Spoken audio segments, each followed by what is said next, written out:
Salut les otaku en herbe, les ninjas du clic, et les maîtres Pokémon de la souris. Bienvenue sur Parlons Manga, la chaîne où on décortique les sorties comme un ninja découpe des pastèques, mais sans gâchis, promis.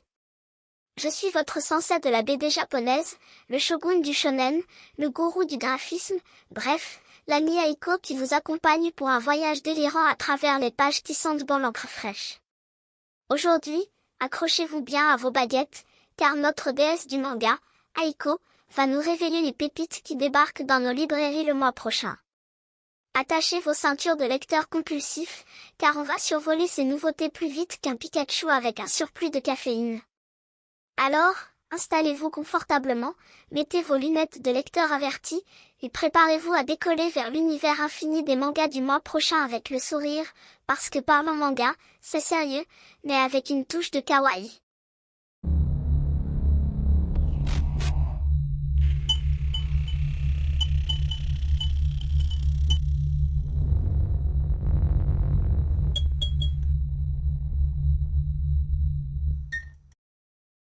Allez les amis, on va commencer avec le 1er février, Ushikun, il sortira le tome 38 de My Hero Academia. Le tome 12 de Ranking of Kings. Le tome 4 de l'excellent Akane Banashi. Le tome 13 de City Hunter Rebirth. Et une nouveauté avec le premier tome de Le Palais des Assassins. Plus facile d'assassiner ses ennemis que de se faire des amis. Karine vient d'entrer comme apprentie servante au quartier des femmes du palais impérial. Dans ce lieu à part, elle espère réaliser son vœu de toujours, se faire des amis. Fille du haut fonctionnaire le plus craint de l'Empire et considérée comme le bras armé de son conspirateur de père, elle a toute sa vie vécu isolée. Même si elle est experte dans l'art de l'assassinat, elle n'aspire qu'à une vie normale. Pourtant, les efforts qu'elle fournit pour se rapprocher de ses camarades sont vains, car la peur qu'elle inspire fait d'elle une paria. Un soir de tempête, alors qu'elle est au bord du désespoir, un garçon s'approche pour lui offrir son parapluie avant de disparaître. Ce n'est autre que l'empereur lui-même. Ce geste d'amitié inattendu redonne courage à la jeune fille, qui jure de prouver sa reconnaissance. L'occasion ne tarde pas, elle débusque un assassin infiltré qui cherche à atteindre le petit monarque et l'élimine grâce à ses talents cachés. Tant de gens veulent la perte du souverain, mais Karine se promet de le protéger dans l'ombre. Comment fraterniser dans un nid de vipères? Le palais des assassins vous entraîne dans l'univers d'une héroïne aussi habile au combat que maladroite en amitié. Chez Manabook, nous aurons la sortie du tome 7 de Bofuri Je ne suis pas venu ici pour souffrir alors j'ai tout mis en défense. Le tome 4 de Les carnets de l'apothicaire en quête à la cour. Le tome 32 de Dragon Quest Les héritiers de l'emblème. Puis une nouveauté avec les 2 premiers tomes de Dark Gathering. Il fuit les esprits, elle les traque. Ketaro est étudiant à l'université. Par le passé, sa capacité à attirer les esprits a causé des ennuis à sa meilleure amie. Malgré cela, il accepte un emploi à temps partiel en tant que professeur particulier, mais son élève, une jeune surdouée du nom de Yayoi, devine son pouvoir au premier coup d'œil. Elle l'invitait à l'accompagner dans un lieu hanté. C'est le début d'une palpitante chasse aux esprits maléfiques. Chez Akata, nous aurons droit aux sorties du tome 3 de Stand Up. Et le 2e et dernier tome de Country Diary. Aux éditions Michel Lafon, il y aura une nouveauté avec les 2 premiers tomes de Le Retour du clan Wazan. Chez Hang Nian, un maître épéiste inégalable du clan Wazan, perd ses alliés et sa vie dans une bataille contre le chef suprême des démons, Sheonma. Mais quand il ouvre ses yeux, il se retrouve réincarné 100 ans plus tard dans le corps d'un enfant mendiant. Malheureusement, bien qu'il conserve les mémoires de son époque, sa force physique n'a rien à voir avec celle de sa vie antérieure et son clan tant renommé par le passé n'est plus qu'un clan en ruine. Décidé de ne pas se soumettre à son état pitoyable, il tente de reprendre les choses en main y compris de retrouver la gloire passée de son clan, Wazan. Mais sera-t-il à la hauteur pour accomplir sa volonté? On passe au 2 février, et les éditions Kana nous sortiront le tome 33 de Fire Force. Le tome 14 de Togen Anki. Le tome 8 de Boys Abyss. Et le tome 5 de Sakura Saku. Chez Vega Dupuis, il sortira le tome 5 de The Far East Incident. Et une nouveauté avec le premier tome de Higo no Kami celui qui tisse les fleurs. Il y a des choses qu'on ne voit pas. Il y a le royaume des esprits, où résident les dieux et les mauvais esprits. Le monde actuel, où vivent les humains, et le faux royaume, qui se trouve dans les profondeurs de la terre. Dans le royaume des esprits, se dresse un grand et magnifique arbre appelé l'arbre divin des défunts. En raison d'un certain incident, Sora, une déesse de la protection dont le devoir est de garder l'arbre divin, doit maintenant descendre dans le monde présent et commencer un voyage pour rassembler toutes les graines de l'arbre divin qui ont été dispersées. Dans chaque endroit où elle se rend, elle observe de nombreux événements dignes et de potins dans lesquels elle entre en contact avec la tristesse, les souvenirs et le désir, des sentiments que de nombreux humains et dieux ont embrassés. On arrive au 7 février, et chez Pika, il sortira le tome 18 de Blue Lock. Le tome 11 de Komi cherche ses mots. Le tome 11 de Rokodenashi Blues. Le tome 7 de Violence Action. Le tome 4 de l'édition colossale de l'Attaque des Titans Before the Fall. Le tome 9 de MMA. Et deux nouveautés avec tout d'abord le premier tome de Nodame Cantabile. L'histoire d'une pianiste de génie au grain de folie. Shinichi Ashishiaki est l'un des meilleurs élèves de l'université de musique Momogaoka. Fils d'un pianiste connu à l'international, il rêve de partir en Europe étudier la direction d'orchestre. Malheureusement, sa phobie absolue de l'avion le maintient cloué au sol. Au fond du trou et prêt à abandonner la musique, il s'endort un jour dans le couloir de son immeuble et se réveille, au milieu d'immondices, dans l'appartement de sa voisine, Nodame, une étudiante en piano talentueuse mais pour le moins extravagante.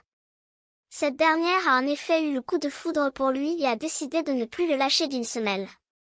Mais celle que Shinichi Ashi voit comme un véritable parasite azimuté pourrait changer sa vie et sa carrière, si elle ne le rend pas fou avant. Et enfin le premier tome de The Warrior Princess and the Barbaric King.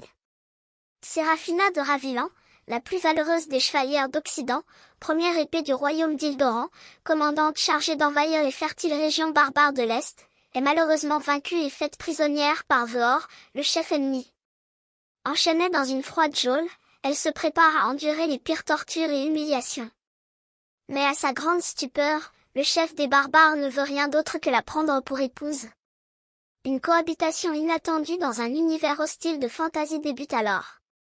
Chez Glénat, nous aurons la sortie du tome 21 de Dragon Ball Super. Le tome 6 de Full Night. Et le tome 3 de Blue Giant Explorer. Chez Crunchyroll, il sortira le tome 10 de Dandadan, qui sortira aussi dans une édition spéciale. Et un coffret avec l'intégrale des 3 tomes de Hayashimon. Chez Panini, il sortira le tome 4 de Demon Slayer dans son édition pilier. Et le tome 3 de Vampire Knight dans sa perfecte édition.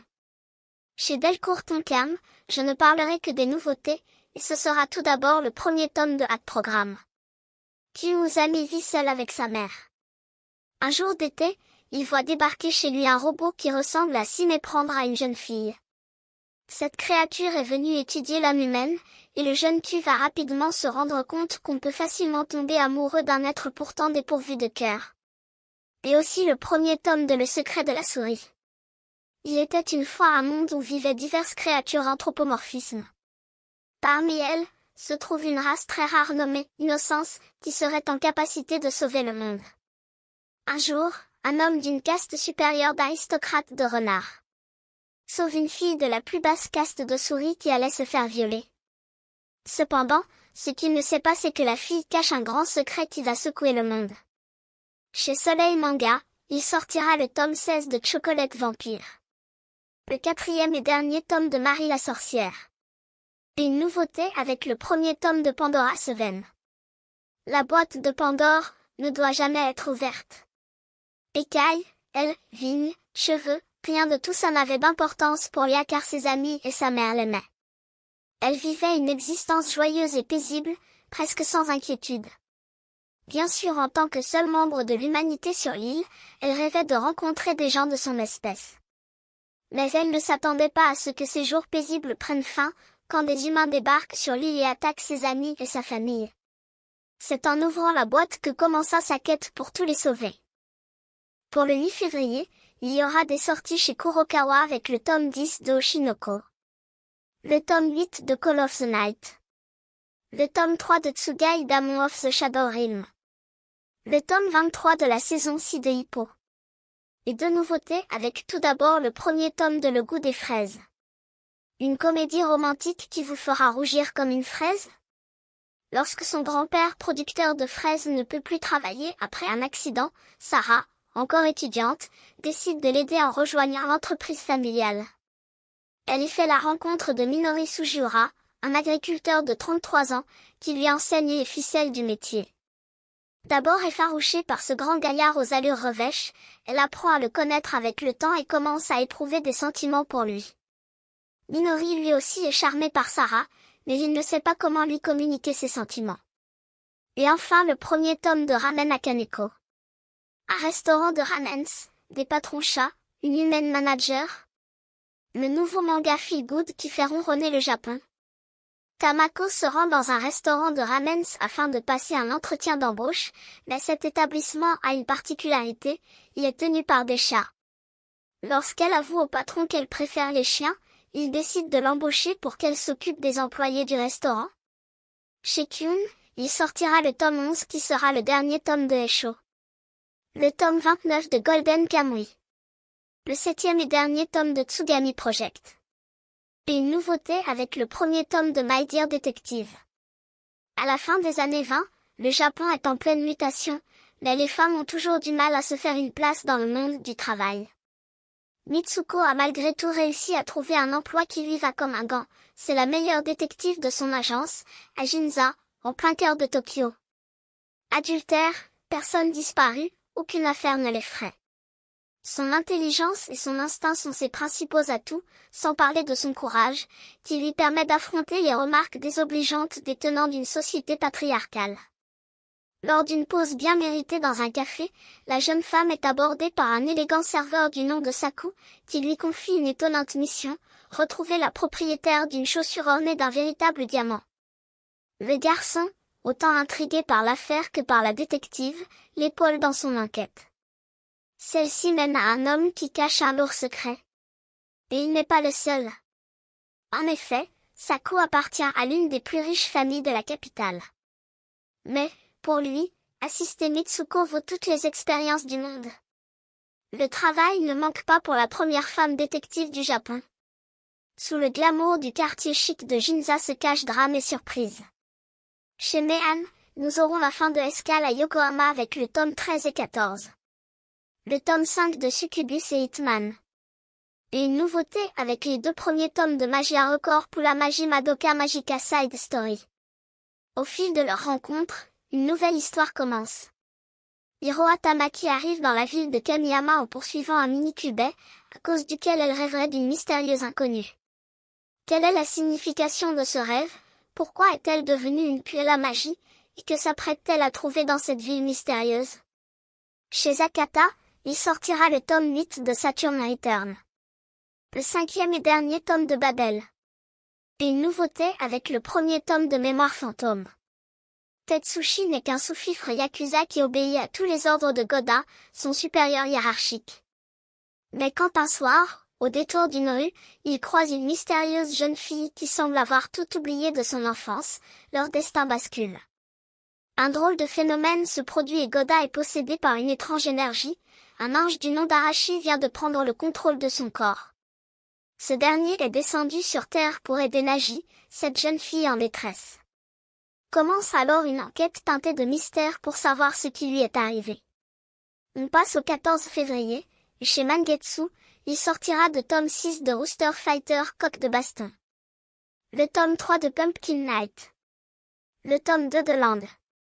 Et une nouveauté avec les deux premiers tomes de The Blue Flowers and the Ceramic Forest. Asami, ville des pentes et de la porcelaine. Aoko, peintre sur porcelaine, fait la rencontre de Tatsuki, fraîchement débarqué d'Europe.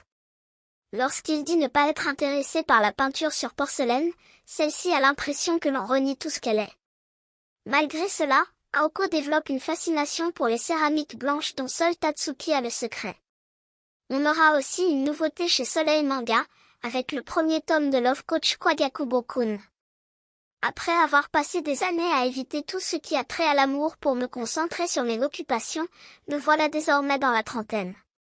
C'est alors que désormais, je vais devoir recevoir des leçons en amour de la part d'un garçon bien plus jeune que moi. Chez Panini, nous aurons la sortie du tome 10 de l'édition Prestige de Lone Wolf and Cub. Le tome 8 de Shuttle. Et deux nouveautés avec le premier tome de Host Club. Haruhi lycéenne.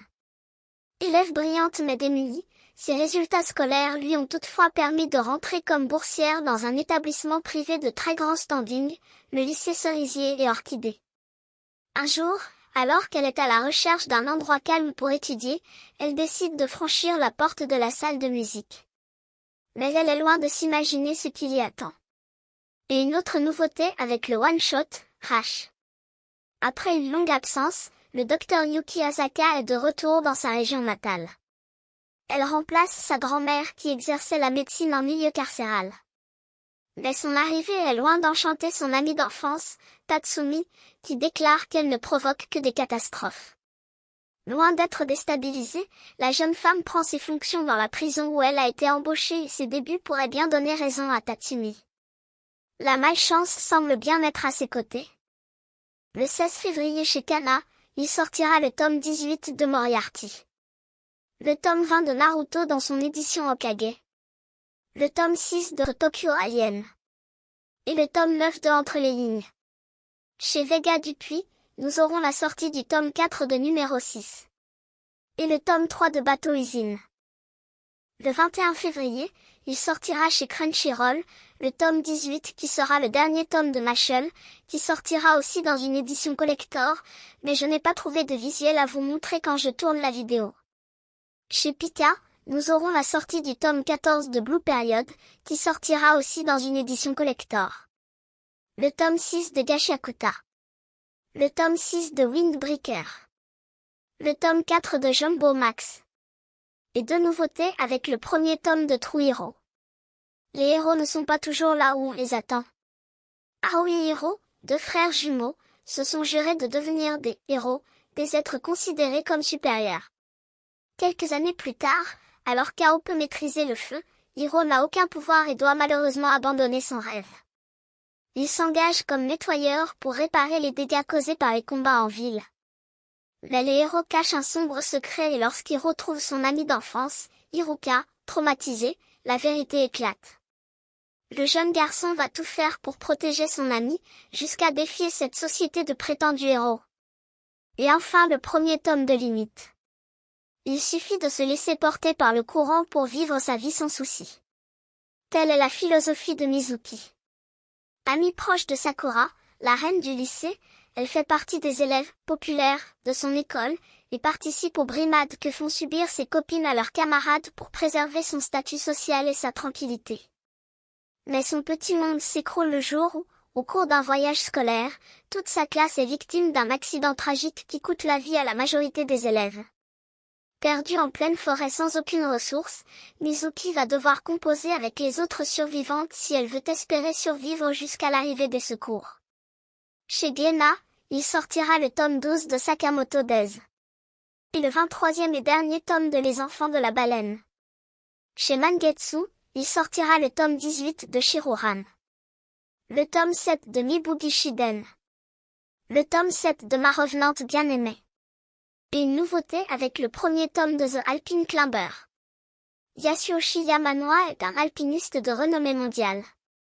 En défiant les monts les plus dangereux de la planète et en empruntant des voies encore inconnues, il a gravé son nom dans l'histoire mondiale de l'alpinisme. Fasciné par la montagne depuis le primaire, il développe sa passion, perfectionne ses compétences et s'embarque dans une vie incroyable entièrement dévouée à l'alpinisme. Pour le 23 février, il sortira chez Kana, le tome 19 de Shai. Le tome 12 de Elusive Samurai. Et une nouveauté avec le premier tome de Tokyo Cannabis. Moriyukito tient un magasin de fleurs et vit avec son épouse et sa fille. Mais les revenus de la boutique sont maigres et sa femme est obligée de travailler à côté à temps partiel pour arrondir les fins de mois du foyer. Lorsque son ami Kagayama apprend sa situation, il lui propose de se lancer dans un business qui rapporte la culture du cannabis, une plante interdite par la loi. Le 28 février, il sortira chez Crunchyroll le tome 18 qui terminera la série Hokuto no Ken, mais aussi le premier tome du spin-off La Légende de Toki. Et voilà, chers amateurs de manga, c'est tout pour aujourd'hui sur Parlons Manga. J'espère que cette exploration des prochaines sorties du mois vous aura été aussi passionnante qu'à moi. Si vous repérez un titre qui a captivé votre attention, n'hésitez pas à le marquer dans les commentaires. Abonnez-vous à la chaîne si ce n'est pas déjà fait, pour ne rien manquer des prochaines discussions, analyses et découvertes passionnantes sur le monde fascinant des mangas. Et bien sûr, appuyez sur la cloche pour être instantanément notifié à chaque nouvelle vidéo. Si vous avez aimé cette vidéo, n'oubliez pas de lui donner un pouce bleu pour nous soutenir. Partagez également votre enthousiasme avec vos amis qui partagent la même passion pour les mangas. Restez connectés, chers fans de manga, car de nombreuses aventures nous attendent le mois prochain. Merci infiniment de nous avoir rejoints aujourd'hui sur Parlons Manga. Prenez soin de vous, et à bientôt pour de nouvelles découvertes palpitantes.